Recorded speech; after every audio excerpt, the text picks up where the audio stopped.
Punjabi radio US ਸੁਣ ਰਹੇ ਸਾਰੇ ਸਰੋਤਿਆਂ ਨੂੰ ਬਲਵਿੰਦਰ ਕੌਰ ਵੱਲੋਂ ਪਿਆਰ ਭਰੀ ਸਤਿ ਸ਼੍ਰੀ ਅਕਾਲ ਤੇ ਜੀ ਪ੍ਰੋਗਰਾਮ ਖਬਰ ਤੇ ਨਜ਼ਰ। ਅੱਜ ਦਿਨ ਮੰਗਲਵਾਰ ਸਾਡੇ ਨਾਲ ਹੋਣਗੇ ਬਲਤੇਜ ਪੰਨੂ ਜੀ, ਦੱਸਣਗੇ ਭਾਰਤ ਪੰਜਾਬ ਦੇ ਵਿੱਚ ਕੀ ਕੁਛ ਵਾਪਰਿਆ। ਖਬਰਾਂ ਤੋਂ ਪਹਿਲਾਂ ਧੰਨਵਾਦ ਕਰਨਾ ਚਾਹੁੰਦੇ ਸਾਡੇ ਸਪੋਂਸਰਸ ਜਿਨ੍ਹਾਂ ਨੇ ਇਸ ਪ੍ਰੋਗਰਾਮ ਨੂੰ ਸਪੋਂਸਰ ਕੀਤਾ। ਸਭ ਤੱਕ ਪਹੁੰਚਾਇਆ ਖਾਲਸਾ ਇੰਸ਼ੋਰੈਂਸ ਏਜੰਸੀ ਵਾਲੇ ਸੈਨੋਜੇ ਤੋਂ, ਜਿਨ੍ਹਾਂ ਦਾ phone number 4082722500। Gurdeep Singh Birdi Clovis, Ishanjeet Singh Kaloti Yuba City, Satnam Singh Shergill Selma, Bahadur Singh Gill Fowler, Sucha Singh ji Fresno ਤੋਂ, ਤਲਵਿੰਦਰ ਸਿੰਘ, ਪ੍ਰੀਤਮ ਸਿੰਘ ਤੇ ਜੱਸੀ ਗਿੱਲ ਬੇਕਰਸਫੀਲਡ ਤੋਂ ਬਹੁਤ ਬਹੁਤ ਸਭ ਦਾ ਧੰਨਵਾਦ ਕਰਦੇ ਹਾਂ। ਪ੍ਰੋਗਰਾਮ ਨੂੰ ਸਪੋਂਸਰ ਕੀਤਾ ਸਭ ਤੱਕ ਪਹੁੰਚਾਇਆ ਜੀ। ਸਾਡੇ ਨਾਲ ਜੁੜ ਚੁੱਕੇ ਨੇ ਬਲਤੇਜ ਪੰਨੂ ਜੀ, ਸਤਿ ਸ਼੍ਰੀ ਅਕਾਲ, ਸਵਾਗਤ ਹੈ ਜੀ। ਸਤਿ ਸ਼੍ਰੀ ਅਕਾਲ ਜੀ, ਧੰਨਵਾਦ ਜੀ, ਬਹੁਤ ਮਿਹਰਬਾਨੀ। ਖਬਰ ਕਰਦੇ ਜੀ, ਜਿਹੜੀ ਕਾਫੀ ਜਿਸ ਦੇ ਵਿਰੋਧ ਦੇ ਵਿੱਚ, ਫਿਲਮ ਦੇ ਵਿਰੋਧ ਦੇ ਵਿੱਚ ਥਾਂ ਥਾਂ ਤੇ ਮੁਜ਼ਾਹਰੇ ਹੋ ਰਹੇ ਆ। SGPC ਦੀ ਜੇ ਗੱਲ ਕਰੀਏ, ਆਪੇ ਤੇ ਪਹਿਲਾਂ ਉਹਨੂੰ ਓਕੇ ਕਰ ਦਿੱਤਾ, ਆਪੇ ਪ੍ਰਮਾਣ ਪੱਤਰ ਦੇ ਦਿੱਤੇ, ਤਾਂ ਹੁਣ ਜਾਣ ਦੀਆਂ ਤਿਆਰੀਆਂ ਨੇ ਜੀ ਸੁਪਰੀਮ ਕੋਰਟ ਦੇ ਵਿੱਚ। ਦੇਖੋ, ਜੇ ਸੁਪਰੀਮ ਕੋਰਟ ਦੇ ਫੈਸਲੇ ਦੀ ਗੱਲ ਕਰੀਏ ਤਾਂ ਉਹਨੇ ਤਕਨੀਕੀ ਆਧਾਰ ਦੇ ਉੱਤੇ ਜਿਹੜਾ ਜੀ ਉਹ ਸਹੀ ਫੈਸਲਾ ਦਿੱਤਾ, ਕਿਉਂਕਿ ਉਹ ਇਹ ਕਹਿੰਦੇ ਨੇ ਕਿ ਜਿਹੜੀ ਫਿਲਮ ਸੈਂਸਰ ਬੋਰਡ ਤੋਂ ਪਾਸ ਹੋ ਗਈ ਉਦੋਂ ਬਾਅਦ ਉਹ ਫਿਲਮ ਰੋਕੀ ਨਹੀਂ ਜਾ ਸਕਦੀ। ਆਪਾਂ ਇਹ ਸਾਰਾ ਕੁਛ ਪਦਮਾਵਤ ਦੇ ਟਾਈਮ ਦੇ ਉੱਤੇ ਜਿਹੜਾ ਜੀ ਉਹ ਦੇਖਿਆ। BJP ਦੇ ਰਾਜਾਂ ਨੇ ਉਦੋਂ ਚੰਗੇ ਹੱਥ ਪੈਰ ਮਾਰੇ ਸੀਗੇ ਜੀ, ਸਾਡੇ law and order the situation ਹੈ, ਆਹ ਕਾਰਨ ਜਿਹੜੇ ਸੀਗੇ ਵੀ ਇੱਥੇ ਫਿਲਮ ਰਿਲੀਜ਼ ਨਾ ਹੋਵੇ। ਸੁਪਰੀਮ ਕੋਰਟ ਨੇ ਦੋ ਟੁੱਕ ਉਦੋਂ ਹੀ ਫੈਸਲਾ ਦਿੱਤਾ ਸੀਗਾ ਕਿ ਜੇ ਸੈਂਸਰ ਬੋਰਡ ਨੂੰ ਉਹਦੇ ਉੱਤੇ ਇਤਰਾਜ਼ ਨਹੀਂਗਾ, ਫਿਲਮ ਰਿਲੀਜ਼ ਹੋਊਗੀ। ਲਾਅ ਐਂਡ ਆਰਡਰ ਦੀ ਸਥਿਤੀ ਹੈ, ਤੁਸੀਂ ਉਹ ਜਿਹੜਾ ਜੀ ਆਪ ਸੰਭਾਲੋ।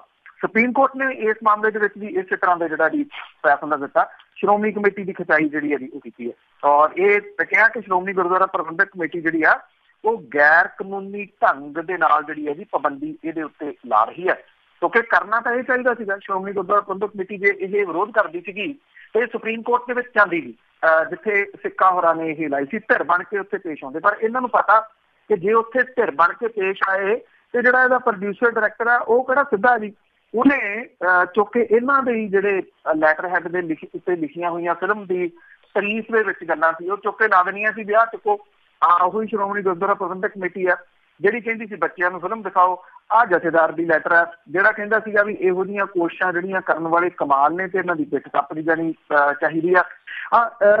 ਇਹਦਾ ਇੱਕ ਜਿਹੜਾ ਜੀ ਪੱਖ ਹੋਰ ਇਹ ਆ ਗਿਆ ਕਿ ਪੰਜਾਬ ਸਰਕਾਰ ਨੇ ਪਹਿਲਾਂ ਇਹ ਐਲਾਨ ਕਰਤਾ ਕਿ ਅਸੀਂ ਪੰਜਾਬ ਦੇ ਵਿੱਚ ਫਿਲਮ ਜਿਹੜੀ ਹੈ ਜੀ ਰਿਲੀਜ਼ ਨਹੀਂ ਹੋਣ ਦੇਵਾਂਗੇ, ਪਰ ਜਿਹੜਾ ਫਿਲਮ ਪ੍ਰੋਡਿਊਸਰ ਡਾਇਰੈਕਟਰ ਹੈ ਸਿੱਕਾ, ਉਹਨੇ ਇਹ ਗੱਲ ਕਹਿਤੀ ਜੀ ਕਿ ਮੈਂ ਫਿਲਮ ਪੰਜਾਬ ਦੇ ਵਿੱਚ ਰਿਲੀਜ਼ ਕਰਨੀ। ਇਸ ਕਰਕੇ ਇਹ ਜਿਹੜਾ ਫੈਸਲਾ ਸੀਗਾ ਸਰਕਾਰ ਨੇ ਵਾਪਸ ਲੈ ਲਿਆ ਬਾਅਦ ਦੇ ਵਿੱਚ ਇਹਦੇ ਉੱਤੇ ਪਾਬੰਦੀ ਲਾਉਣ ਵਾਲਾ।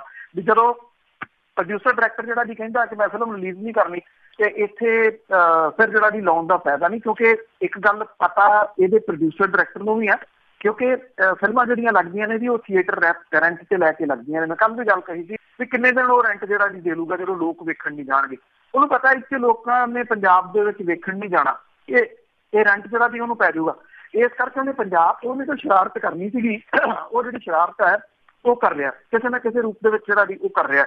ਜਿਹੜੀ ਸ਼੍ਰੋਮਣੀ ਗੁਰਦੁਆਰਾ ਪ੍ਰਬੰਧਕ ਕਮੇਟੀ ਆ ਉਹ ਇਹ ਕਹਿੰਦੀ ਆ ਕਿ ਅਸੀਂ ਹੁਣ ਜਾਵਾਂਗੇ ਜੀ ਸੁਪਰੀਮ ਕੋਰਟ ਦੇ ਵਿੱਚ, ਔਰ ਜਿਹੜੀ ਪਟੀਸ਼ਨ ਜਿਹੜੀ ਆ ਉੱਥੇ ਨਜ਼ਰਸਾਨੀ ਪਟੀਸ਼ਨ ਜਿਹੜੀ ਆ ਉਹ ਦਾਇਰ ਕਰਾਂਗੇ ਕਿ ਫੈਸਲੇ ਦੇ ਉੱਤੇ ਰਿਵਿਊ ਜਿਹੜਾ ਜੀ ਉਹ ਕੀਤਾ ਜਾਵੇ 13 ਤਰੀਕ ਨੂੰ ਰਿਲੀਜ਼ ਕਰਨ ਦੇ ਬਾਰੇ ਦੇ ਵਿੱਚ। ਪਰ ਜਿਹੜੀ ਟੈਕਨੀਕਲ ਗੱਲ ਹੈ ਤੁਹਾਨੂੰ ਦੱਸੀ ਆ ਰਹੀ ਕਿ ਉਹਦੇ ਕੋਲੇ ਉਹ ਸਾਰੇ ਇਹਨਾਂ ਦੀਆਂ ਚਿੱਠੀਆਂ ਨੇ, ਜਦੋਂ ਉਹ ਲਾਊਗਾ ਇਹਨਾਂ ਦੀ ਰਿਵਿਊ ਪਟੀਸ਼ਨ ਜਿਹੜੀ ਆ ਜੀ ਸੁਪਰੀਮ ਕੋਰਟ ਦੇ ਵਿੱਚ ਠਹਿਰਨੀ ਨਹੀਂ। ਇਹ ਮਹਿਜ਼ ਇੱਕ ਜਿਹੜਾ ਜੀ ਡਰਾਮਾ ਕੀਤਾ ਜਾ ਰਿਹਾ, ਲੋਕਾਂ ਨੂੰ ਜਿਹੜਾ ਜੀ ਉਹ ਦੱਸਣ ਦੇ ਵਾਸਤੇ ਛਿੱਥੇ ਹੋਏ ਨੇ ਦੋਨੋਂ ਕਿ ਕੁਛ ਨਾ ਕੁਛ ਜਿਹੜਾ ਜੀ ਇਸ ਮਾਮਲੇ ਦੇ ਉੱਤੇ ਕੀਤਾ ਜਾਵੇ। ਲੋਕ ਵਿਰੋਧ ਜਿਹੜਾ ਜੀ ਉਹ ਲਗਾਤਾਰ ਕਰ ਰਹੇ ਆ। ਇੱਕ ਗੱਲ ਪੱਕੀ ਆ, ਫਿਲਮ ਵੇਖਣ ਕਿਸੇ ਨੇ ਜਿਹੜਾ ਜੀ ਉਹ ਜਾਣਾ ਨੀਗਾ।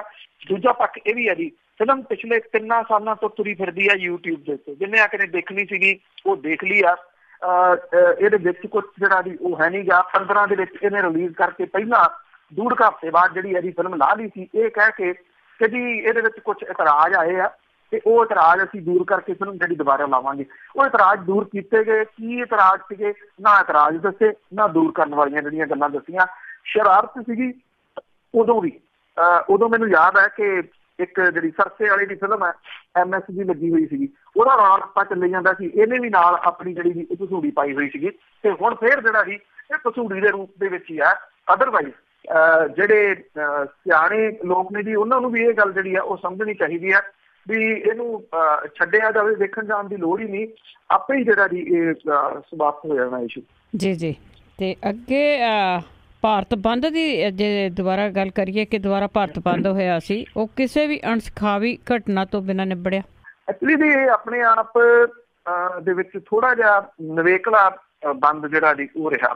ਨਵੇਕਲਾ ਇਸ ਕਰਕੇ ਜੀ ਕੋਈ ਲੀਡਰ ਨਹੀਂ ਸੀਗਾ ਜੀ ਜਿਹਨੇ ਇਸ ਬੰਦ ਦਾ ਸੱਦਾ ਦਿੱਤਾ ਹੋਵੇ, ਕੋਈ ਇਸ ਤਰ੍ਹਾਂ ਦੀ ਕਮੇਟੀ ਸਾਹਮਣੇ ਨਹੀਂ ਆਈ ਜਿਹਨੇ ਕਿਹਾ ਹੋਵੇ ਜੀ ਲਓ ਆਹ ਰਾਜਾਂ ਤੋਂ ਆਹ ਕਮੇਟੀ ਹੈ, ਅਸੀਂ ਇਹਦਾ ਬੰਦ ਦਾ ਸੱਦਾ ਜਿਹੜਾ ਜੀ ਉਹ ਦਿੰਦੇ ਹਾਂ। ਇਹ ਸੋਸ਼ਲ ਮੀਡੀਆ ਦੇ ਉੱਤੇ ਹੀ ਸਾਰਾ ਕੁਛ ਜਿਹੜਾ ਜੀ ਉਹ ਪ੍ਰਚਾਰਿਆ ਗਿਆ।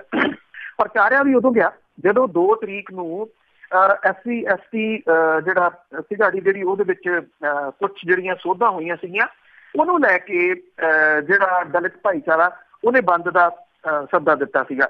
ਉਦੋਂ ਬਾਅਦ ਫੌਰਨ ਜਿਹੜਾ ਜੀ ਇਹ ਘੁੰਮਣਾ ਸ਼ੁਰੂ ਹੋ ਗਿਆ ਮੈਸੇਜ ਕਿ 10 ਤਰੀਕ ਨੂੰ ਜਨਰਲ ਜਿਹੜੇ ਨੇ ਉਹਨਾਂ ਦਾ ਵੀ ਬੰਦ ਹੈ ਤੇ ਅਸੀਂ ਰਿਜ਼ਰਵੇਸ਼ਨ ਦਾ ਜਿਹੜਾ ਜੀ ਉਹ ਵਿਰੋਧ ਕਰਦੇ ਹਾਂ।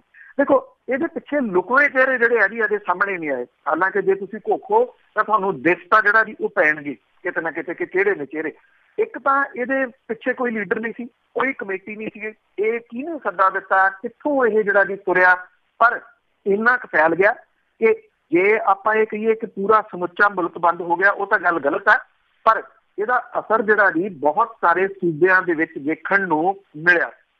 ਜੇ ਪੰਜਾਬ ਦੀ ਗੱਲ ਕਰੀਏ, ਪੰਜਾਬ ਦੇ ਵਿੱਚ ਇਹਦਾ ਬਹੁਤ ਵੱਡਾ ਅਸਰ ਸੀਗਾ। ਬੇਸ਼ੱਕ ਨਾ ਤਾਂ ਪੰਜਾਬ ਸਰਕਾਰ ਨੇ ਜਦੋਂ ਦਲਿਤ ਭਾਈਚਾਰੇ ਨੇ ਬੰਦ ਦਾ ਸੱਦਾ ਦਿੱਤਾ, ਸਰਕਾਰ ਨੇ ਬੱਸਾਂ ਵੀ ਬੰਦ ਕਰਤੀਆਂ, ਸਰਕਾਰ ਨੇ ਬੈਂਕ ਵੀ ਬੰਦ ਕਰਤੇ, ਸਰਕਾਰੀ ਦਫ਼ਤਰ ਬੰਦ ਕਰਤੇ, ਇੰਟਰਨੈਟ ਬੰਦ ਕਰ ਦਿੱਤਾ। ਏਦਾਂ ਦਾ ਕੁਛ ਨਹੀਂ ਕੀਤਾ ਸਰਕਾਰ ਨੇ, ਸਰਕਾਰ ਚੁੱਪ ਰਹੀ, ਉਹਨੂੰ ਕਰਨ ਦੀ ਲੋੜ ਵੀ ਨਹੀਂ ਸੀ। ਉਦੋਂ ਸ਼ਾਇਦ ਜਿਹੜਾ ਜੀ ਉਹ ਵੋਟ ਬੈਂਕ ਵੱਡਾ ਸੀਗਾ, ਇਸ ਕਰਕੇ ਹੱਥ ਕੜੇ ਸਰਕਾਰ ਨੇ ਪਹਿਲਾਂ ਹੀ ਕਰ ਦਿੱਤੀ। ਕੋਈ ਜਿਹੜੀ ਜੀ ਤੋੜ ਭੰਨ ਦੀ ਬਹੁਤੀ ਵੱਡੀ ਖਬਰ ਪੰਜਾਬ ਦੇ ਵਿੱਚੋਂ ਕਿਸੇ ਜਗ੍ਹਾ ਤੋਂ ਨਹੀਂ ਆਈ। ਫਿਰੋਜ਼ਪੁਰ ਦੇ ਵਿੱਚ 2 ਧੜੇ ਆਪਸ ਦੇ ਵਿੱਚ ਖਿਬੜੇ, ਉੱਥੇ ਜਿਹੜਾ ਜੀ ਉਹਦੇ ਤੋਂ ਬਿਨਾਂ ਕਿਸੇ ਪੰਜਾਬ ਦੇ ਹੋਰ ਸ਼ਹਿਰ ਦੇ ਵਿੱਚ ਕਿਸੇ ਕਿਸਮ ਦੀ ਮਾੜੀ ਘਟਨਾ ਦੀ ਖਬਰ ਜਿਹੜੀ ਹੈ ਜੀ ਉਹ ਨਹੀਂ ਆਈ। ਬੱਸਾਂ ਵਗੈਰਾ ਜਾਂ ਜਿਹੜੇ ਬਾਕੀ ਕੰਮ ਸੀਗੇ ਜੀ ਉਹ ਚੱਲਦੇ ਰਹੇ। ਬਾਜ਼ਾਰ ਵਗੈਰਾ ਜਿਹੜੇ ਸੀ ਉਹ ਤਕਰੀਬਨ ਵੱਡੇ ਸ਼ਹਿਰਾਂ ਦੇ ਵਿੱਚ ਮੁਕੰਮਲ ਬੰਦ ਰਹੇ। ਲੋਕਾਂ ਨੇ ਆਪਣੇ ਤੌਰ ਦੇ ਉੱਤੇ ਹੀ ਬੰਦ ਕੀਤਾ, ਜਿਹੜਾ ਕਿ ਇੱਕ ਮੈਸੇਜ ਜਿਹੜਾ ਜੀ ਇਹ ਦੇ ਗਿਆ ਕਿ ਜਨਰਲ ਵਾਲੇ ਜਿਹੜੇ ਨੇ ਇਹ ਉਹਨਾਂ ਦਾ ਪਹਿਲੇ ਤਰੀਕੇ ਦਾ ਜਿਹੜਾ ਜੀ ਉਹ ਬੰਦ ਸੀਗਾ। ਇੱਕ ਦੂਸਰਾ ਜਿਹੜਾ ਪੱਖ ਇਹਦਾ ਦੇਖਣ ਵਾਲਾ ਇਹ ਵੀ ਹੈ ਕਿ ਇਹਦੇ ਪਿੱਛੇ ਕਿਸੇ ਰਾਜਨੀਤਿਕ ਪਾਰਟੀ ਨੇ ਜਾਂ ਰਾਜਨੀਤਿਕ ਆਗੂ ਨੇ ਨਾ ਇਹਦਾ ਬੰਦ ਦਾ ਵਿਰੋਧ ਕੀਤਾ, ਨਾ ਉਹਨਾਂ ਨੇ ਇਸ ਬੰਦ ਦੇ ਹੱਕ ਦੇ ਵਿੱਚ ਕੋਈ ਜਿਹੜੀ ਜੀ ਉਹ ਗੱਲ ਕੀਤੀ। ਉਹ ਚੁੱਪ ਰਹੇ। ਉਹਨਾਂ ਦੀ ਚੁੱਪ ਜਿਹੜੀ ਹੈ ਨਾ ਜੀ ਉਹ ਬਹੁਤੇ ਸਵਾਲ ਜਿਹੜੇ ਆ ਉਹ ਖੜੇ ਕਰਦੀ ਆ। ਇਹ ਚਾਲਾਂ ਜਿਹੜੀਆਂ ਜੀ ਇਹ ਤਾਂ ਲੋਕਾਂ ਨੂੰ ਸਮਝਣ ਦੀ ਜ਼ਰੂਰਤ ਹੈ ਵੀ ਜੇ ਇੱਕ ਭਾਈਚਾਰੇ ਨੇ ਬੰਦ ਦਾ ਸੱਦਾ ਦਿੱਤਾ ਤੇ ਦੂਜੇ ਦਾ ਵੀ ਜਿਹੜਾ ਜੀ ਉਹ ਕਿਸੇ ਨਾ ਕਿਸੇ ਤਰੀਕੇ ਨਾਲ ਉਡਾ ਦਿਓ। ਇੱਕ ਦੂਸਰੀ ਗੱਲ ਇਹ ਕਿ ਸੋਸ਼ਲ ਮੀਡੀਆ ਜਿਹੜਾ ਜੀ ਉਹ ਟਾਰਗੇਟ ਹੈ ਇਹਨਾਂ ਸਿਆਸੀ ਪਾਰਟੀਆਂ ਦਾ ਕਿ ਕਿਸੇ ਤਰੀਕੇ ਦੇ ਨਾਲ ਇਹਦੀ ਹੋਂਦ ਜਿਹੜੀ ਆ ਉਹ ਖਤਮ ਕੀਤੀ ਜਾਵੇ, ਇਹਦੀ ਜਿਹੜੀ ਕ੍ਰੈਡੀਬਿਲਿਟੀ ਹੈ ਉਹਨੂੰ ਜ਼ੀਰੋ ਕੀਤਾ ਜਾਵੇ। ਕਿਉਂਕਿ ਜਦੋਂ ਵੀ ਕਿਤੇ ਗੱਲ ਜਿਹੜੀ ਹੈ ਜੀ ਆਉਂਦੀ ਹੈ ਇੱਕਦਮ ਜਿਹੜੀ ਵਾਇਰਲ ਹੁੰਦੀ ਆ ਉਹ ਥਰੂ ਸੋਸ਼ਲ ਮੀਡੀਆ ਦੇ ਜਿਹੜੀ ਉਹ ਹੁੰਦੀ ਆ। ਇਹਨੂੰ ਇਸ ਪੁਆਇੰਟ ਆਫ ਵਿਊ ਦੇ ਨਾਲ ਵੀ ਜਿਹੜਾ ਜੀ ਉਹ ਲਿਆ ਜਾ ਸਕਦਾ ਹੈ। ਲੋਕ ਸਿਆਣੇ ਰਹੇ। ਬਿਹਾਰ ਦੇ ਵਿੱਚ ਕੁਛ ਗੜਬੜ ਜਿਹੜੀ ਹੈ ਜੀ ਉਹ ਹੋਈ। ਬਿਹਾਰ ਦੇ ਵਿੱਚ 2-3 ਧੜੇ ਜਿਹੜੇ ਸੀਗੇ ਜੀ ਉਹ ਆਪਸ 'ਚ ਖਿਬੜੇ, ਉੱਥੇ ਪੁਲਿਸ ਨੂੰ ਡੰਡਾ ਵੀ ਭਰਾਉਣਾ ਪਿਆ। ਰਾਜਸਥਾਨ ਦੇ ਵਿੱਚ ਜਿੱਥੇ 2 ਤਰੀਕ ਨੂੰ ਗੜਬੜ ਹੋਈ ਸੀਗੀ ਉੱਥੇ ਧਾਰਾ 144 ਹੋਈ ਸੀ, ਉੱਥੇ ਇੰਟਰਨੈਟ ਬੰਦ ਕਰਨਾ ਪਿਆ। ਮੱਧ ਪ੍ਰਦੇਸ਼ ਦੇ ਵਿੱਚ ਜਿੱਥੇ 2 ਤਰੀਕ ਨੂੰ ਗੜਬੜ ਜਿਹੜੀ ਉਹ ਹੋਈ ਸੀਗੀ ਉੱਥੇ ਜਿਹੜੀ ਸੀਗਾ ਜੀ ਫਿਰ ਕੁਛ ਟੈਂਸ ਜਿਹੜੀ ਸੀਗੀ ਉਹ ਬਣੀ। ਅਦਰਵਾਈਜ਼ ਦਿੱਲੀ ਦੇ ਵਿੱਚ ਇਹਦਾ ਕੋਈ ਅਸਰ ਨਹੀਂ ਦੇਖਣ ਨੂੰ ਮਿਲਿਆ। ਹਰਿਆਣੇ ਦੇ ਵਿੱਚ ਬਹੁਤ ਅਸਰ ਸੀਗਾ। ਦਿੱਲੀ ਦੇ ਨਾਲ ਲੱਗਵੇਂ ਏਰੀਏ ਨੂੰ ਛੱਡ ਕੇ ਗੁੜਗਾਉਂ ਵਗੈਰਾ ਜਿਹੜੇ ਨੇ ਜੀ ਉੱਥੇ ਕੋਈ ਬਹੁਤਾ ਵੱਡਾ ਅਸਰ ਨਹੀਂ ਸੀਗਾ। ਬਾਕੀ ਥਾਵਾਂ ਦੇ ਉੱਤੇ ਅਸਰ ਜਿਹੜਾ ਸੀਗਾ ਜੀ ਉਹ ਵੇਖਣ ਨੂੰ ਮਿਲਿਆ। ਇਹ ਚੀਜ਼ ਬਸ ਲਾਸਟ ਜਿਹੜੀ ਜੀ ਇਹ ਨਵੇਕਲੀ ਰਹੀ ਕਿ ਬਿਨਾਂ ਕਿਸੇ ਲੀਡਰ ਤੋਂ ਲੀਡਰਲੈਸ ਲੋਕ ਜਿਹੜੇ ਸੀਗੇ ਜੀ ਉਹ ਕਾਫੀ ਹੱਦ ਤੱਕ ਬੰਦ ਕਰਾਉਣ ਦੇ ਵਿੱਚ ਸਫਲਤਾ ਰਹੇ ਸੀ। ਬਿਲਕੁਲ, ਤੁਸੀਂ ਜਿਸ ਤਰ੍ਹਾਂ ਦੱਸ ਵੀ ਰਹੇ ਆ ਅਖਬਾਰਾਂ ਦੇ ਵਿੱਚ ਵੀ ਬਹੁਤ ਸਾਰੇ ਸ਼ਹਿਰਾਂ ਦਾ ਨਾਂ ਲਿਖਿਆ ਹੈ ਕਿ ਪੂਰੀ ਤਰ੍ਹਾਂ ਉਹ ਬੰਦ ਸੀ, ਉਹ ਬੰਦ ਦਾ ਅਸਰ ਸੀਗਾ, ਪਰ ਇਸ ਦੀ ਉਹ ਹਲਾ ਲਾਲਾ ਕਿਉਂ ਨਹੀਂ ਹੋਈ ਜਿਸ ਤਰ੍ਹਾਂ ਪਹਿਲੇ 2 ਨੂੰ ਬੰਦ ਸੀ ਜਿਹੜਾ ਉਹ ਹੋਈ ਹੈ? ਬਿਲਕੁਲ ਜੀ, ਐਕਚੁਅਲੀ ਕਿਉਂਕਿ ਇਹਨੂੰ ਚੁੱਕਣਾ ਨਹੀਂ ਚਾਹੁੰਦੇ। ਜਿਵੇਂ ਮੈਂ ਕਿਹਾ ਕਿ ਉਦੋਂ ਉਹਦਾ ਜਿੰਨਾ ਦਿਖਾਇਆ ਜੀ ਜਿਹੜਾ ਇੱਥੋਂ ਦਾ ਨੈਸ਼ਨਲ ਮੀਡੀਆ, ਗੋਦੀ ਮੀਡੀਆ ਜਿਹੜੇ ਚੈਨਲ ਵਗੈਰਾ ਨੇ ਜੀ ਉਹ ਉਹਨਾਂ ਨੇ ਖਬਰ ਹੀ ਨਹੀਂ ਚਲਾਈ ਦੀ ਇਹ ਵੀ ਬੰਦ ਵੀ ਹੈਗਾ एडा वड्डा जिहड़ा जी वो असर मिलिया। मैं आप जिहड़ा जी वो जाके देखिया मुकम्मल ਜਿਹੜੇ ਬਾਜ਼ਾਰ ਸੀਗੇ, ਈਵਨ ਤੁਸੀਂ ਕਹਿ ਸਕਦੇ ਹੋ 100% ਜਿਹੜੇ ਦੀ ਉਹ ਬੰਦ ਕਹਿ ਸਕਦੇ ਹੋ ਬਾਜ਼ਾਰ ਜਿਹੜੇ ਪੰਜਾਬ ਦੀ ਜੇ ਆਪਾਂ ਗੱਲ ਕਰੀਏ, ਹਰਿਆਣੇ ਦੀ ਗੱਲ ਜਿਹੜੀ ਆ ਉਹ ਕਰੀਏ, ਬਾਕੀ ਥਾਵਾਂ ਦੇ ਉੱਤੇ ਜਿਹੜੀ ਉਹ ਗੱਲ ਕਰੀ, ਇਹਨੂੰ ਦਬਾਇਆ ਗਿਆ ਜਿਹੜਾ ਜੀ ਇਸ ਖਬਰ ਨੂੰ, ਉਹਨੂੰ ਉਭਾਰਿਆ ਗਿਆ ਸੀ। ਇਹੀ ਇਹਦੇ ਵਿੱਚ ਜਿਹੜਾ ਨਾ ਜੀ ਉਹ ਵੇਖਣ ਵਾਲੀ ਜਿਹੜੀ ਗੱਲ ਇਹੀ ਆ, ਇਹ ਸਾਰੀ ਜਿਹੜੀ ਰਾਜਨੀਤੀ ਚੱਲ ਰਹੀ ਆ ਇਹ 2019 ਨੂੰ ਲੈ ਕੇ ਜਿਹੜੀ ਆ ਜੀ ਉਹ ਚੱਲ ਰਹੀ ਆ, ਕਿਉਂਕਿ 2019 ਦੇ ਵਾਸਤੇ ਮੌਜੂਦਾ ਸਰਕਾਰ ਦੇ ਕੋਲੇ ਕਹਿਣ ਨੂੰ ਕੁਛ ਹੈ ਨਹੀਂ ਗਾ, ਲੋਕਾਂ ਦੇ ਕੋਲੇ ਉਹ ਕਰੂਗੀ ਕੀ, ਆਹੀ ਕੁਛ ਕਰੂਗੀ। ਜੀ ਜੀ ਬਿਲਕੁਲ ਕਰ ਰਹੀ ਆ, ਉਦੋਂ ਤੁਰ ਪਈ ਆ। ਤਾਂ ਕਿ ਰੇਤ ਦੇ ਕਾਰੋਬਾਰ ਦੀ ਜੇ ਗੱਲ ਕਰੀਏ ਤਾਂ ਸਰਕਾਰ ਦੇ ਕੰਟਰੋਲ ਹੇਠ ਲਿਆਉਣ ਲਈ ਵਿਚਾਰਾਂ ਕੋ ਇਸ ਵੇਲੇ ਸਿਰਦਰਦੀ ਤਾਂ ਬਹੁਤ ਵੱਡੀ ਜਿਹੜੀ ਹੈ ਜੀ ਉਹ ਸਰਕਾਰ ਦੀ ਬਣੀ ਪਈ ਆ। ਰੇਤ ਮਾਫੀਆ, ਚਾਹੇ ਮੁੱਖ ਮੰਤਰੀ ਹੋਰਾਂ ਨੇ ਇੱਕ ਝਾਟੀ ਲਈ ਹੋਵੇ ਜਿਹੜੀ ਹੈਲੀਕਾਪਟਰ ਦੀ, ਤੇ ਉੱਤੋਂ ਵੇਖ ਕੇ ਜਿਹੜਾ ਜੀ ਇਹ ਕਹਿ ਦਿੱਤਾ ਹੋਵੇ ਕਿ ਜੀ ਮੈਂ ਇਹਦੇ ਉੱਤੇ ਕੰਟਰੋਲ ਜਿਹੜਾ ਜੀ ਉਹ ਕਰੂੰਗਾ, ਉਹਦਾ ਕੰਟਰੋਲ ਦਾ ਅਸਰ ਜਿਹੜਾ ਜੀ ਉਲਟ ਹੋ ਗਿਆ। ਹੁਣ ਤਾਂ ਇਹ ਵੀ ਚਰਚਾ ਚੱਲ ਰਿਹਾ ਜੀ ਕਿ ਹਰਿਆਣੇ ਦੇ ਵਿੱਚੋਂ ਜਿਹੜੀ ਰੇਤਾ ਉਹ ਆਉਣੀ ਸ਼ੁਰੂ ਹੋ ਗਈ। ਇੱਧਰ ਜਿਹੜੀ ਇਹਦੀ ਮਹਿੰਗੀ ਇੰਨੀ ਹੋ ਗਈ, 4000 ਦਾ ਜਿਹੜਾ ਟਰੱਕ ਸੀਗਾ ਜੀ ਉਹ 34-36 ਰੁਪਏ ਤੱਕ ਜਿਹੜਾ ਜੀ ਉਹ ਚਲੇ ਗਿਆ। ਪੰਜਾਬ ਸਰਕਾਰ ਦੇ ਵੱਲੋਂ ਰੇਤਾ ਤੇ ਬਜਰੀ ਦੇ ਕਾਰੋਬਾਰ ਨੂੰ ਸਰਕਾਰੀ ਕੰਟਰੋਲ ਹੇਠ ਲਿਆਉਣ ਦੀ ਕੋਸ਼ਿਸ਼ਾਂ ਜਿਹੜੀਆਂ ਜੀ ਉਹ ਕੀਤੀਆਂ ਜਾ ਰਹੀਆਂ ਨੇ। ਜਿਹੜੀ ਸਬ ਕਮੇਟੀ ਬਣਾਈ ਗਈ ਆ ਇਹਦੇ ਵਾਸਤੇ ਇਸ ਕਾਰੋਬਾਰ ਨੂੰ ਸਰਕਾਰੀ ਕੰਟਰੋਲ ਹੇਠ ਦੇ ਲਿਆਉਣ ਦੇ ਵਾਸਤੇ ਜਿਹੜਾ ਜੀ ਉਹ ਵਿਚਾਰ ਕਰਨ ਲਈ ਉਹਨੇ ਮੀਟਿੰਗਾਂ ਜਿਹੜੀਆਂ ਜੀ ਉਹ ਕੀਤੀਆਂ ਨੇ। ਨਵਜੋਤ ਸਿੰਘ ਸਿੱਧੂ ਜਿਹੜੇ ਨੇ ਉਹ ਇਸ ਸਬ ਕਮੇਟੀ ਦੇ ਮੈਂਬਰ ਨੇ, ਉਹਨਾਂ ਨੇ ਇਹ ਕਿਹਾ ਜੀ ਕਿ ਸਰਕਾਰ ਦੇ ਵੱਲੋਂ ਜਿਹੜੇ ਖਪਤਕਾਰ ਨੇ ਉਹਨਾਂ ਨੂੰ ਸਸਤੇ ਭਾਅ ਦੇ ਉੱਤੇ ਰੇਤ ਮੁਹੱਈਆ ਜਿਹੜੀ ਜੀ ਉਹ ਕਰਾਈ ਜਾਊਗੀ। ਇਹ 1000 ਰੁਪਏ ਪ੍ਰਤੀ 100 ਵਰਗ ਫੁੱਟ ਦੇ ਕਰੀਬ ਮਿੱਥੇ ਜਾਣ ਦੀ ਜਿਹੜੀ ਉਹ ਉਮੀਦ ਹੈ। ਔਰ ਉਹਨਾਂ ਨੇ ਇਹ ਵੀ ਕਿਹਾ ਜੀ ਕਿ ਪਾਰਦਰਸ਼ੀ ਮਾਈਨਿੰਗ ਨੀਤੀ ਬਣਾਉਣ ਲਈ ਸਰਕਾਰੀ ਕੰਟਰੋਲ ਦੇ ਹੇਠ ਲਿਆਉਣ ਲਈ ਆਂਧਰਾ ਪ੍ਰਦੇਸ਼ ਤੇ ਤੇਲੰਗਾਨਾ ਦਾ ਮਾਡਲ ਜਿਹੜਾ ਜੀ ਉਹ ਅਧਿਐਨ ਕੀਤਾ ਜਾ ਰਿਹਾ। ਔਰ ਇਹਦੇ ਵਿੱਚ ਜਿਹੜੀ ਇਹ ਟੀਮ ਹੈ ਇਹ ਦੌਰਾ ਵੀ ਜਿਹੜਾ ਜੀ ਜਾ ਕੇ ਕਰੂਗੀ। ਵੈਸੇ ਇਹ ਪੁਰਾਣੀਆਂ ਚੀਜ਼ਾਂ ਹੋ ਗਈਆਂ, ਦੌਰਾ ਕਰਨਾ ਸਭ ਕੁਛ ਤਾਂ ਜਿਹੜਾ ਜੀ ਉਹ ਨੈਟ ਦੇ ਉੱਤੇ ਪਿਆ, ਹਰ ਚੀਜ਼ ਤਾਂ ਜਿਹੜੀ ਲੱਭ ਜਾਂਦੀ ਹੈ ਕਿ ਕਿਹੜੇ ਤਰੀਕੇ ਨਾਲ ਕੰਟਰੋਲ ਜਿਹੜਾ ਜੀ ਉਹ ਕਰ ਰਹੇ ਨੇ। ਇਹ ਕਿਹਾ ਜੀ ਕਿ 5 ਚੋਟੀ ਦੀਆਂ ਸੰਸਥਾਵਾਂ IIT Roorkee, IIT Kanpur, IIT ਨਵੀਂ ਦਿੱਲੀ, IIT ਖੜਗਪੁਰ ਤੇ ਪੰਜਾਬ ਦੇ ਜਿਹੜੀ ਹੈ ਜੀ ਇਹਨਾਂ ਸਾਰੀਆਂ ਦੀ ਇਹਦੇ ਵਿੱਚ ਮਦਦ ਜਿਹੜੀ ਆ ਉਹ ਲਈ ਜਾ ਰਹੀ ਹੈ ਜੀ। ਔਰ ਉਹਨਾਂ ਨੇ ਵੀ ਕਿਹਾ ਕਿ ਤੇਲੰਗਾਨਾ ਸੂਬੇ ਦੇ ਵਿੱਚ ਰੇਤ ਤੋਂ ਸਰਕਾਰੀ ਆਮਦਨ 10 ਕਰੋੜ ਸਾਲਾਨਾ ਤੋਂ ਵੱਧ ਕੇ 1200 ਕਰੋੜ ਰੁਪਏ ਦੇ ਉੱਤੇ ਪਹੁੰਚ ਗਈ ਹੈ। ਔਰ ਹਰਿਆਣੇ ਦੇ ਵਿੱਚ 900 ਕਰੋੜ ਰੁਪਏ ਹੈ। ਔਰ ਇਹਨਾਂ ਰਾਜਾਂ ਦੇ ਵਿੱਚ ਇੱਕ ਦਰਿਆ ਜਿੱਥੇ ਰੇਤਾ ਨਿਕਲਦੀ ਹੈ। ਪੰਜਾਬ ਦੇ ਵਿੱਚ ਘੱਗਰ ਸਣੇ 4 ਦਰਿਆ ਨੇ। ਕਮਾਈ ਪਿਛਲੇ 10 ਸਾਲਾਂ ਤੋਂ 40 ਕਰੋੜ ਰੁਪਏ ਸਾਲਾਨਾ ਹੁੰਦੀ ਹੈ। ਉਹ ਇਹ ਕਹਿੰਦੇ ਕਿ 10 ਸਾਲਾਂ ਦੇ ਦੌਰਾਨ ਜਿਹੜੀ ਪਿਛਲੀ ਹੁਕਮਰਾਨ ਪਾਰਟੀ ਸੀ ਉਹਦੇ ਬੰਦਿਆਂ ਦੇ ਰੇਤ ਦੀ ਕਮਾਈ ਨੂੰ ਸਰਕਾਰੀ ਖਜ਼ਾਨੇ ਦੇ ਵਿੱਚ ਲਿਆਉਣ ਦੀ ਥਾਂ ਆਪਣੀਆਂ ਜੇਬਾਂ 'ਚ ਪਾ ਲਿਆ। ਉਹ ਵੈਸੇ ਹੁਣ ਵੀ ਉਹੀ ਕੁਛ ਜਿਹੜਾ ਨਹੀਂ ਰਿਹਾ। 10 ਨੁਕਤਿਆਂ ਦੇ ਉੱਤੇ ਚਰਚਾ ਜਿਹੜੀ ਕੀਤੀ ਗਈ ਆ ਜਿਹਦੇ ਨਾਲ ਲੋਕਾਂ ਨੂੰ ਰੇਤ ਦੀ ਸਸਤੀ ਨਹੀਂ ਮਿਲੂਗੀ, ਫਿਰ ਸਰਕਾਰ ਨੂੰ ਮਾਲੀਆ ਜਿਹੜਾ ਜੀ ਉਹ ਮਿਲੂਗਾ। ਦੇਖੋ ਜਿਹੜੀਆਂ ਇਹ ਗੱਲਾਂ ਕਹਿ ਰਹੇ ਨੇ ਜਿੱਥੇ ਉਹਨਾਂ ਸੂਬਿਆਂ ਦੇ ਵਿੱਚੋਂ ਜੇ ਇਹ ਪੋਸੀਬਲ ਜਿਹੜਾ ਜੀ ਉਹ ਹੋ ਜਾਂਦਾ, ਇੰਨਾ ਤਾਂ ਜ਼ਰੂਰ ਹੈਗਾ ਜੀ ਰੇਤ ਦੇ ਭਾਅ ਦੇ ਉੱਤੇ ਕੰਟਰੋਲ ਜਿਹੜਾ ਜੀ ਉਹ ਹੋ ਸਕਦਾ। ਔਰ ਇਹਦੇ ਨਾਲ ਜਿਹੜਾ ਜੀ ਸਰਕਾਰੀ ਖਜ਼ਾਨੇ ਦੇ ਵਿੱਚ ਵੀ ਜਿਹੜੀ ਆ ਉਹ ਰੌਣਕ ਆ ਸਕਦੀ ਆ। ਪਰ ਸਵਾਲ ਸਭ ਤੋਂ ਵੱਡਾ ਜਿਹੜਾ ਜੀ ਉਹ ਇਹ ਆ ਕਿ ਜਿਹੜੇ ਬਘਿਆੜ ਬੈਠੇ ਨੇ ਜੀ ਮੂੰਹ ਅੱਡ ਕੇ, ਜਿਨ੍ਹਾਂ ਨੇ ਤੁਰੰਤ ਜਿਹੜਾ ਜੀ ਸਰਕਾਰ ਬਣਨ ਸਾਰ ਉਹ ਹੱਲਾ ਹੀ ਮਚਾ ਦਿੱਤਾ ਸੀ ਕਰ ਲਓ ਇਕੱਠੇ, ਉਹ ਇਹਨੂੰ ਇੰਪਲੀਮੈਂਟ ਹੋਣ ਦੇਣਗੇ? ਇਹ ਆਪਣੇ ਆਪ ਦੇ ਵਿੱਚ ਬਹੁਤ ਵੱਡਾ ਜਿਹੜਾ ਜੀ ਉਹ ਸਵਾਲ ਹੈ।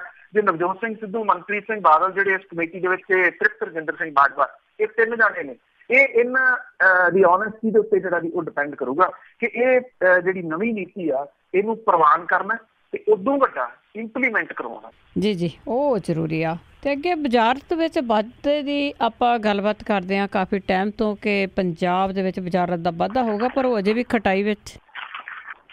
ਕੁਝ ਇਹ ਪਿਛਲੇ 6 ਮਹੀਨਿਆਂ ਤੋਂ ਜਿਹੜਾ ਭੰਬਲ ਭੂਸਾ ਪਿਆ ਹੋਇਆ ਉਹ ਅਜੇ ਵੀ ਕੋਈ ਜਿਹੜੀ ਸਿਚੁਏਸ਼ਨ ਆ ਉਹ ਕਲੀਅਰ ਨਹੀਂ ਹੋ ਰਹੀ ਕਿ ਵਾਧਾ ਹੋਊਗਾ, ਜੇ ਹੋਊਗਾ ਕਦੋਂ ਹੋਊਗਾ। ਹਾਲਾਂਕਿ ਕੱਲ ਪਟਿਆਲੇ ਸੀਗੇ ਮੁੱਖ ਮੰਤਰੀ। ਅੱਜ ਕੱਲ੍ਹ ਤਾਂ ਇਹ ਆ ਜੀ ਕਿ ਜਦੋਂ ਕਿਤੇ ਪਟਿਆਲੇ ਆਉਂਦੇ ਬਾਹਰ ਸਾਈਨ ਲੱਗਦੇ ਆ ਜੀ ਵੀ ਉਹਨਾਂ ਦੇ ਆਉਣ ਦੇ ਉੱਤੇ ਸਵਾਗਤ ਹੈ। ਹਾਲਾਂਕਿ ਸ਼ਹਿਰ ਉਹਨਾਂ ਦਾ ਹੀ ਆ ਪਰ ਉਹਦੇ ਤਾਂ ਸ਼ਾਮਿਲ ਨਹੀਂ। ਕੱਲ ਉਹਨਾਂ ਨੇ ਇੱਥੇ ਇੱਕ ਗੱਲ ਜਿਹੜੀ ਦੀ ਇਹ ਕਹੀ ਕਿ ਨਵਾਂ ਖੇਡ ਮੰਤਰੀ ਜਿਹੜਾ ਜੀ ਉਹ ਬਣਾਇਆ ਜਾਊਗਾ। ਚਾਂਸਸ ਪੂਰੇ ਨੇ ਇੱਕ ਪ੍ਰਗਟ ਸਿੰਘ ਉਹਦੀ ਨਵੇਂ ਖੇਡ ਮੰਤਰੀ ਜਿਹੜੇ ਜੀ ਬਣ ਸਕਦੇ ਆ। ਪਰ ਸਵਾਲ ਇਹ ਹੈ ਕਿ ਵਾਧਾ ਕਦੋਂ ਜਿਹੜਾ ਜੀ ਉਹ ਹੋਣਾ। ਵੱਖ-ਵੱਖ ਵਿਭਾਗਾਂ ਦਾ ਜਿਹੜਾ ਕੰਮਕਾਰ ਹੈ ਇਹਦੇ ਉੱਤੇ ਬਹੁਤ ਮਾੜਾ ਪ੍ਰਭਾਵ ਇਸ ਵੇਲੇ ਪੈ ਰਿਹਾ, ਪਰ ਸਰਕਾਰ ਨੂੰ ਇਹਦੀ ਕੋਈ ਚਿੰਤਾ ਨਹੀਂ। ਜਿਨ੍ਹਾਂ ਨੂੰ ਝੰਡੀ ਵਾਲੀਆਂ ਕਾਰਾਂ ਮਿਲਣੀਆਂ ਨੇ ਉਹ ਵਾਧਾ ਨਾ ਹੋਣ ਕਰਕੇ ਦੁਖੀ ਹੈ ਤੇ ਇਸ ਆਸ ਦੇ ਨਾਲ ਦਿਨ ਕੱਟੀ ਜਾ ਰਿਹਾ ਵੀ ਕੋਈ ਨਹੀਂ, ਅੱਜ ਕੱਲ ਭੜ ਕੇ ਕਿਤੇ ਨਾ ਕਿਤੇ ਜਿਹੜਾ ਜੀ ਵਾਧਾ ਹੋਊਗਾ। ਹੈਰਾਨੀ ਵਾਲੀ ਗੱਲ ਹੈ, ਪੰਜਾਬ ਖੇਤੀ ਪ੍ਰਧਾਨ ਸੂਬਾ, ਖੇਤੀ ਸੰਕਟ, ਕਿਸਾਨਾਂ ਦੀ ਘਟ ਰਹੀ ਆਮਦਨ, ਇਹਦੇ ਕਰਕੇ ਹੋ ਰਹੀਆਂ ਖੁਦਕੁਸ਼ੀਆਂ, ਇਹਦੀ ਚਰਚਾ ਹੁੰਦੀ ਹੈ। ਕੈਪਟਨ ਸਰਕਾਰ ਕਿਸਾਨੀ ਨੂੰ ਸੰਕਟ ਵਿੱਚੋਂ ਕੱਢਣ ਲਈ ਦਾਅਵੇ ਕਰਦੀ ਹੈ। ਕੈਪਟਨ ਸਰਕਾਰ ਨੂੰ ਪਾਵਰ 'ਚ ਆਇਆ 1 ਸਾਲ ਤੋਂ ਵੱਧ ਦਾ ਸਮਾਂ ਹੋ ਗਿਆ, ਅਜੇ ਤੱਕ ਖੇਤੀਬਾੜੀ ਵਿਭਾਗ ਦੀ ਜਿਹੜੀ ਰੇਟ ਦੇ ਬਾਰੇ ਦੇ ਵਿੱਚ ਰਿਵਿਊ ਮੀਟਿੰਗ ਹੁੰਦੀ ਆ, ਇੱਕ ਸਿੰਗਲ ਵੀ ਨਹੀਂ ਹੋ ਸਕੀ।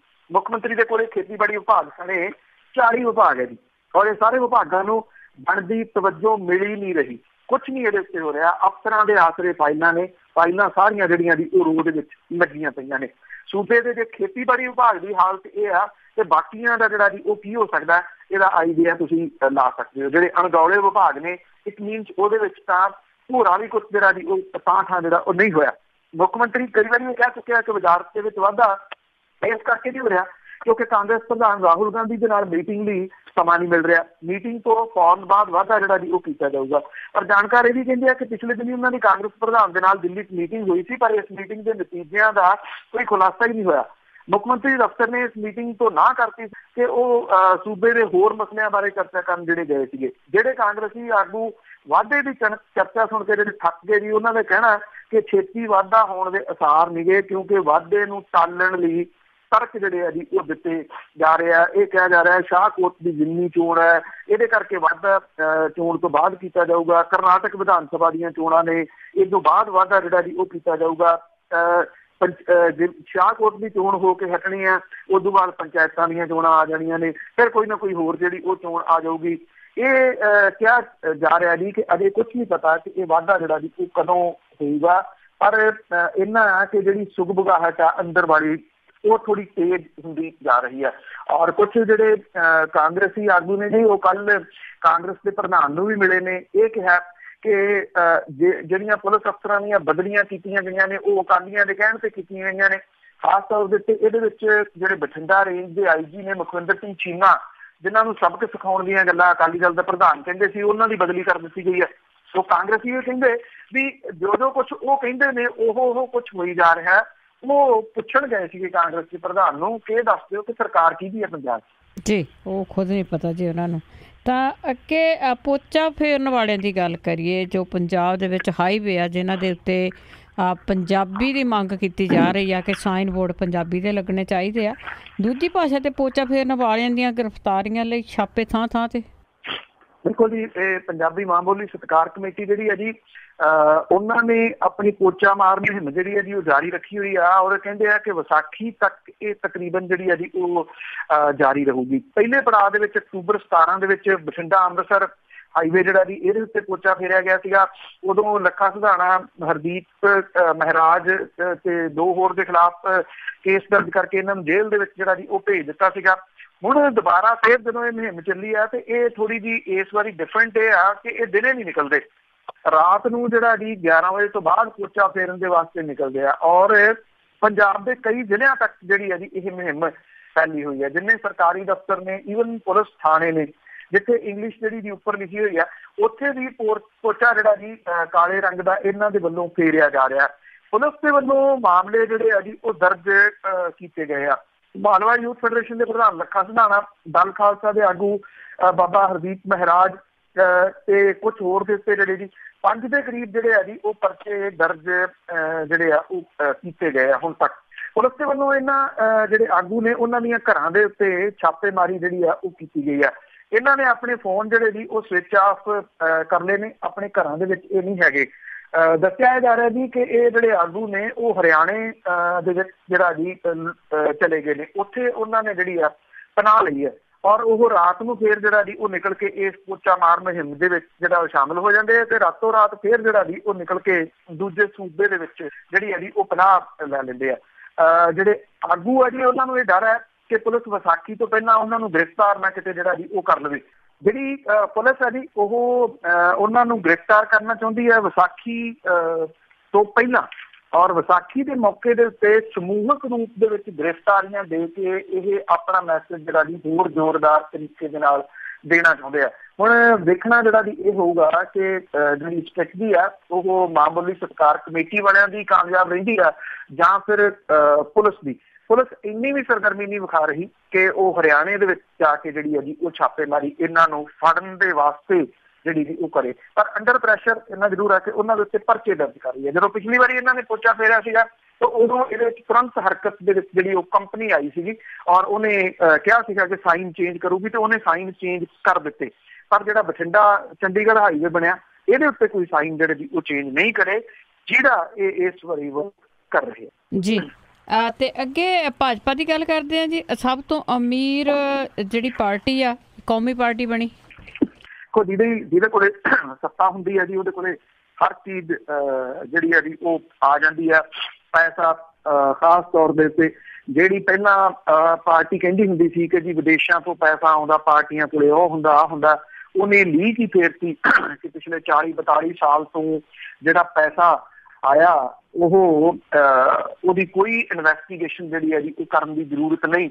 7 ਕੌਮੀ ਪਾਰਟੀਆਂ ਦੀ 16-17 ਦੀ ਜਿਹੜੀ ਕੁੱਲ ਆਮਦਨ ਆ ਜੀ ਉਹ ਤਕਰੀਬਨ 1560 ਕਰੋੜ ਰੁਪਈਏ ਦੱਸੀ ਗਈ ਆ, ਜਦੋਂ ਕਿ ਇਹਦੇ ਵਿੱਚ ਭਾਰਤੀ ਜਨਤਾ ਪਾਰਟੀ ਦੀ ਆਮਦਨ ਸਭ ਤੋਂ ਵੱਧ ਹੈ ਜੀ, ਕੋਈ 1035 ਕਰੋੜ ਰੁਪਈਏ ਦੀ ਹੈ ਜੀ, 1035 ਕਰੋੜ ਜਿਹੜਾ ਜੀ। ਔਰ ਇਹ ਜਿਹੜੀ ਇੱਕ ਰਿਪੋਰਟ ਜਿਹੜੀ ਜਾਰੀ ਹੋਈ ਹੈ ਉਹਦੇ ਵਿੱਚ ਦੱਸੀ ਗਈ ਹੈ 16-17 ਦੇ ਦੌਰਾਨ ਜਿਹੜੀਆਂ ਨੈਸ਼ਨਲ ਪਾਰਟੀਜ਼ ਨੇ ਇਹਨਾਂ ਦੀ ਕੁੱਲ ਆਮਦਨ ਦਾ ਇਹ ਜਿਹੜੀ ਟੋਟਲ ਆਮਦਨ ਹੈ ਉਹਦੇ ਵਿੱਚੋਂ 64.34% ਹਿੱਸਾ ਜਿਹੜਾ ਜੀ ਉਹ ਕੱਲੀ ਭਾਜਪਾ ਦੇ ਕੋਲੇ ਆ, ਅੱਧੋਂ ਵੱਧ ਤਕਰੀਬਨ ਪੌਣੇ ਦੇ ਨੇੜੇ ਤੇੜੇ।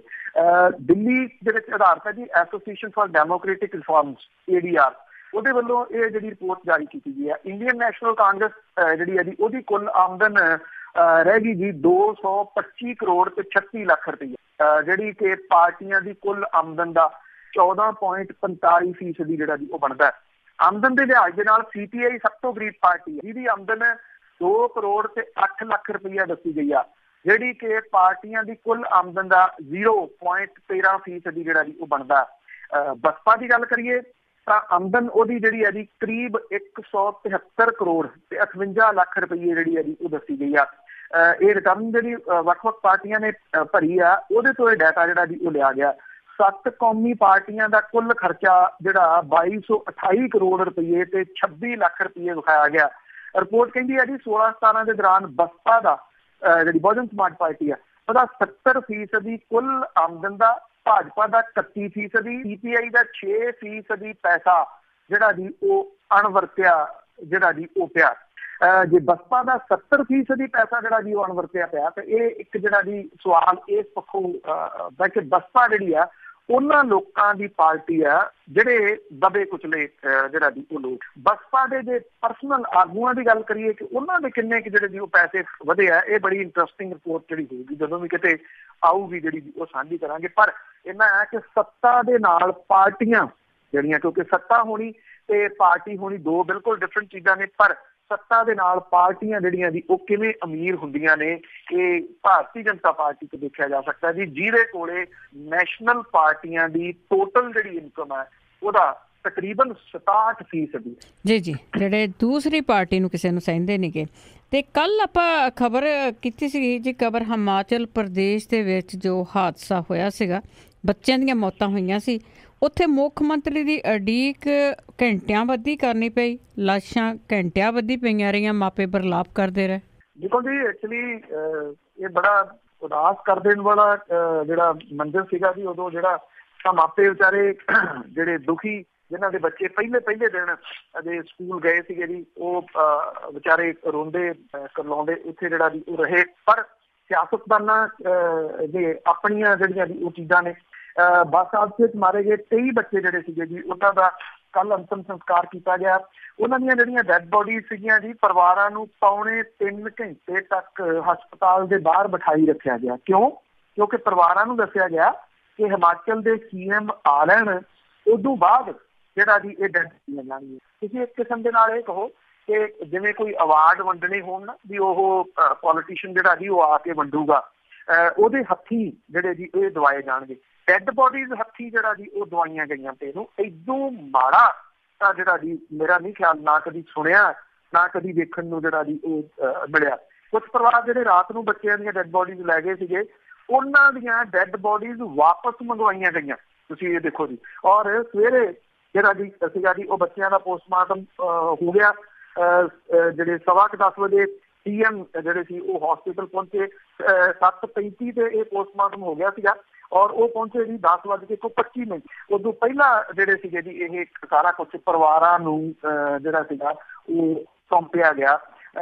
ਇਦੋਂ ਮਾੜਾ ਜਿਹੜਾ ਜੀ ਤੁਸੀਂ ਸੋਚ ਨਹੀਂ ਸਕਦੇ। ਹਾਲਾਂਕਿ ਉਹ ਹਸਪੀਟਲ ਦੇ ਵਿੱਚ ਪਹੁੰਚੇ ਜਿੱਥੇ ਜ਼ਖਮੀ ਸੀਗੇ ਉਹਨਾਂ ਦਾ ਇਲਾਜ ਉਹਨਾਂ ਨੇ ਪੁੱਛਿਆ 1.5 ਮਿੰਟ ਉਹਨਾਂ ਦਾ ਹਾਲ ਜਾਣਿਆ 1 ਮਿੰਟ ਉਹ ਮਿਲੇ ਜੀ ਬੱਚਿਆਂ ਦੇ ਮਾਪਿਆਂ ਨੂੰ ਤੇ ਪੱਤਰਕਾਰਾਂ ਨੂੰ ਇਹ ਕਹਿਤਾ ਜੀ ਕਿ ਸਾਨੂੰ ਅੱਜ ਹੀ ਆਰਡਰ ਮਿਲਿਆ ਕਿ ਆਫੀਸ਼ੀਅਲੀ ਮੀਟਿੰਗ ਬੁਲਾ ਕੇ ਸਾਰੇ ਸਕੂਲਾਂ ਦਾ ਜਿਹੜਾ ਜੀ ਟਰਾਂਸਪੋਰਟੇਸ਼ਨ ਰਿਵਿਊ ਜਿਹੜਾ ਜੀ ਉਹ ਕੀਤਾ ਜਾਊਗਾ। 1.5 ਮਿੰਟ ਡਾਕਟਰਾਂ ਨਾਲ ਰਹੇ 1 ਮਿੰਟ ਮਾਪਿਆਂ ਦੇ ਨਾਲ ਰਹੇ।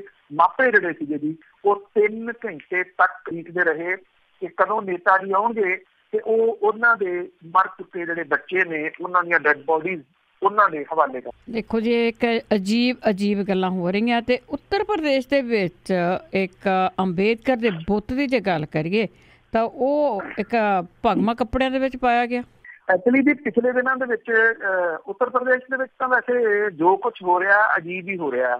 ਜਿਹੜਾ ਚਰਚਿਤ ਇਹਨਾਂ ਦਿਨਾਂ ਦੇ ਵਿੱਚ ਰੇਪ ਕੇਸ ਹੈ ਜਿਹੜੀ ਇੱਕ ਲੜਕੀ ਦੇ ਨਾਲ ਰੇਪ ਹੋਇਆ ਉਹਨੇ ਜਦੋਂ ਇਨਸਾਫ ਦੀ ਮੰਗ ਕੀਤੀ ਤਾਂ ਉਹਦੇ ਪਿਓ ਨੂੰ ਹੀ ਫੜ ਲਿਆ। ਸਾਰਾ ਟੱਬਰ ਪੁਲਿਸ ਨੇ ਫੜ ਲਿਆ। ਪਿਓ ਨੂੰ ਇੰਨਾ ਕੁੱਟਿਆ ਕਿ ਉਹਦੀ ਅੰਤ ਦੀ ਫਟ ਗਈ। ਉਹਦੇ ਪਿਓ ਦੀ ਮੌਤ ਹੋ ਗਈ ਉੱਤਰ ਪ੍ਰਦੇਸ਼ ਦੇ ਵਿੱਚ ਔਰ ਜਿਹੜੀਆਂ 14 ਗੰਭੀਰ ਸੱਟਾਂ ਉਹਦੇ ਪਿੰਡੇ ਦੇ ਉੱਤੇ ਜਿਹੜੀਆਂ ਵੀ ਪਾਈਆਂ ਗਈਆਂ ਪੋਸਟਮਾਰਟਮ ਰਿਪੋਰਟ ਦੇ ਵਿੱਚ। ਮੁੱਖ ਮੰਤਰੀ ਕੁਛ ਨਹੀਂ ਬੋਲਦੇ ਸੀ। ਹੁਣ ਇਹਦੇ ਸੰਬੰਧੀ SIT ਜਿਹੜੀ ਜੀ ਬਣਾਤੀ ਆ ਤੇ ਕਿਉਂਕਿ ਇਹਦੇ ਚ MLA ਦੀ ਡਾਇਰੈਕਟ ਇਨਵੋਲਵਮੈਂਟ MLA ਦਾ ਭਰਾ ਤਾਂ ਜਿਹੜਾ ਜੀ ਉਹ ਗ੍ਰਿਫਤਾਰ ਹੋ ਗਿਆ ਬਾਕੀ ਅਜੇ ਜਿਹੜੇ ਜੀ ਉਹ ਗ੍ਰਿਫਤਾਰ ਨਹੀਂ ਹੋਏ।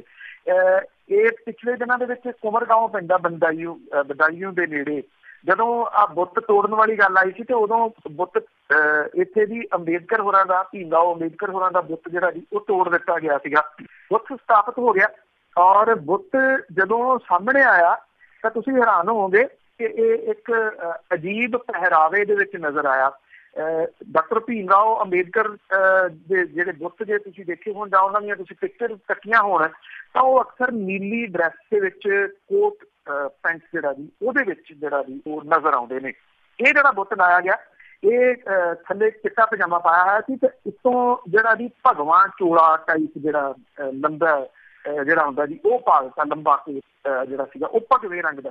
ਇਹ ਪਹਿਲੀ ਵਾਰੀ ਜਦੋਂ ਸਾਹਮਣੇ ਆਇਆ ਤੇ ਲੋਕ ਜਿਹੜੇ ਸੀ ਉਹ ਵੇਖ ਕੇ ਹੈਰਾਨ ਰਹਿ ਗਏ ਵੀ ਡਾਕਟਰ ਭੀਮਰਾਓ ਅੰਬੇਦਕਰ ਹੋਰਾਂ ਨੇ ਤਾਂ ਕਦੀ ਭਗਵਾਂ ਰੰਗ ਧਾਰਨ ਨਹੀਂ ਕੀਤਾ। ਇਹ ਪਹਿਲਾ ਬੁੱਤ ਜਿਹੜਾ ਜੀ ਆ ਗਿਆ ਜਿਹੜਾ ਭਗਵੇਂ ਰੰਗ ਦੇ ਵਿੱਚ ਹੈ ਕਿਉਂਕਿ ਜਦੋਂ ਉੱਤਰ ਪ੍ਰਦੇਸ਼ ਦੇ ਵਿੱਚ ਯੋਗੀ ਮੁੱਖ ਮੰਤਰੀ ਬਣੇ ਆ ਉਹਨਾਂ ਨੇ ਪੰਜਾਬ ਜਿਹੜਾ ਵਿਧਾਨ ਸਭਾ ਹੈ ਜੀ ਉੱਤਰ ਪ੍ਰਦੇਸ਼ ਦਾ ਬਿਲਡਿੰਗ ਉਹਦਾ ਸਾਰਾ ਰੰਗ ਭਗਵਾਂ ਕਰਾਤਾ। ਉਹ ਭਗਵੇਂ ਰੰਗ ਦੀ ਕੁਰਸੀ ਤੇ ਬਹਿੰਦੇ ਆ ਜਿੰਨੇ ਤੌਲੀਏ ਵਰਤੇ ਜਾਂਦੇ ਆ ਉਹ ਸਾਰੇ ਦੇ ਸਾਰੇ ਭਗਵੇਂ ਕਲਰ ਦੇ ਜਿਹੜੇ ਆ ਜੀ ਉਹ ਨਜ਼ਰ ਆਉਂਦੇ ਆ। ਹਰ ਜਗ੍ਹਾ ਦੇ ਉੱਤੇ ਭਗਵਾਂ ਹੀ ਆ ਤੇ ਇਹ ਜਿਹੜਾ ਬੁੱਤ ਸੀਗਾ ਇਹਨੂੰ ਵੀ ਭਗਵੇਂ ਕੱਪੜਿਆਂ ਦੇ ਵਿੱਚ ਜਿਹੜਾ ਜੀ ਇਹ ਲੈ ਆਂਦਾ। ਜਦੋਂ ਰੌਲਾ ਪੈ ਗਿਆ ਜੀ ਤਾਂ ਇੱਕ ਜਿਹੜਾ ਜੀ ਫਿਰ ਦੌਰ ਇਹ ਕੀਤਾ ਗਿਆ ਕਿ ਨਹੀਂ ਜੀ ਨਹੀਂ ਇਹ ਤਾਂ ਐਕਚੁਅਲੀ ਕਹਿੰਦੇ ਸਸਤਾ ਮਿਲਦਾ ਸੀਗਾ ਉਹ ਸਾਨੂੰ ਮਹਿੰਗਾ ਪੈਣਾ ਸੀਗਾ ਇਸ ਕਰਕੇ ਇਹ ਜਿਹੜਾ ਜੀ ਲੈਣ ਦਾ ਅਸੀਂ ਤੇ ਰੰਗ ਜਿਹੜਾ ਜੀ ਜ਼ਰੂਰ ਗਲਤ ਜਿਹੜਾ ਜੀ ਹੋ ਗਿਆ ਔਰ ਇਹ ਕਿਹਾ ਗਿਆ ਜੀ ਕਿ ਇਹਨੂੰ ਬਦਲ ਦਿੱਤਾ ਜਾਊਗਾ ਜੀ। ਹੁਣ ਇਹ ਕਿਹਾ ਗਿਆ ਜੀ ਜਦੋਂ ਰੌਲਾ ਰੱਪਾ ਪੈ ਗਿਆ ਲੋਕ ਉੱਥੇ ਇਕੱਠੇ ਹੋਣੇ ਸ਼ੁਰੂ ਹੋ ਗਏ ਵੀ ਇਹ ਨਵੇਂ ਰੂਪ ਦੇ ਵਿੱਚ ਡਾਕਟਰ BR ਅੰਬੇਦਕਰ ਜਿਹੜੇ ਵੀ ਉਹ ਆ ਗਏ ਤੇ ਹੁਣ ਰੌਲਾ ਪੈਣ ਤੋਂ ਬਾਅਦ ਪੇਂਟਰ ਜਿਹੜਾ ਜੀ ਉਹ ਲਾਇਆ ਗਿਆ ਤੇ ਜਿਹੜੀ ਲੰਮਾ ਕੋਟ ਪਾਇਆ ਉਹਨੂੰ ਨੀਲੇ ਰੰਗ ਦਾ ਜਿਹੜਾ ਜੀ ਉਹ ਕੀਤਾ ਜਾ ਰਿਹਾ ਕਿ ਰੰਗ ਬਦਲ ਦੇਣ ਦੇ ਨਾਲ ਜਿਹੜੀਆਂ ਅਹਿਮ ਸਮੱਸਿਆਵਾਂ ਨੇ ਮੁਲਕ ਦੀਆਂ ਜਾਂ ਉਸ ਸੂਬੇ ਦੀਆਂ ਉਹ ਖਤਮ ਹੋ ਜਾਣਗੀਆਂ। ਜੇ ਗਰੀਬੀ ਖਤਮ ਹੁੰਦੀ ਆ ਜੇ ਬੇਰੁਜ਼ਗਾਰੀ ਖਤਮ ਹੁੰਦੀ ਆ ਤੇ ਮੇਰਾ ਖਿਆਲ ਇੱਕ ਦਿਨ ਦੇ ਵਿੱਚ ਜਿਹੜਾ ਜੀ ਇਹ ਸਾਰੇ ਦਾ ਸਾਰਾ ਰੰਗ ਬਦਲ ਲੈਣ ਦੇਣਾ ਚਾਹੀਦਾ। ਜੇ ਖਤਮ ਨਹੀਂ ਹੁੰਦੀ ਤਾਂ ਇਹੋ ਜੀ ਗੰਦੀ ਰਾਜਨੀਤੀ ਜਿਹੜੀ ਹੈ ਜੀ ਉਹ ਲੋਕਾਂ ਨੂੰ ਸਮਝਣੀ। ਬਿਲਕੁਲ ਜੀ ਉਹਨਾਂ ਦੀ ਸੋਚ ਦੇਖੋ ਗੰਦੀ ਰਾਜਨੀਤੀ ਦੇਖੋ ਉਹਨੇ ਭਗਵਾਂ ਕਰਕੇ ਰੱਖਿਆ ਹੋਇਆ ਸੀ। ਬਹੁਤ ਬਹੁਤ ਧੰਨਵਾਦ ਬਲਤੇਜ ਪੰਨੂ ਜੀ। ਮਿਹਰਬਾਨੀ ਜੀ, ਧੰਨਵਾਦ ਜੀ, ਸਤਿ ਸ਼੍ਰੀ ਅਕਾਲ। ਸਤਿ ਸ਼੍ਰੀ ਅਕਾਲ ਜੀ। ਤੇ ਸਰੋਤੇ ਸਨ ਬਲਤੇਜ ਪੰਨੂ ਸਾਡੇ ਨਾਲ ਜੁੜਦੇ ਨੇ, ਕਰਦੇ ਨੇ ਖਬਰਾਂ। ਇਸੇ ਦੇ ਨਾਲ ਸਾਡਾ ਅੱਜ ਦਾ ਬੁਲਟਨ ਇੱਥੇ ਸਮਾਪਤ। ਬਲਵਿੰਦਰ ਕੌਰ ਵੱਲੋਂ ਆਪ ਸਭ ਨੂੰ ਪਿਆਰ ਭਰੀ ਸਤਿ ਸ਼੍ਰੀ ਅਕਾਲ।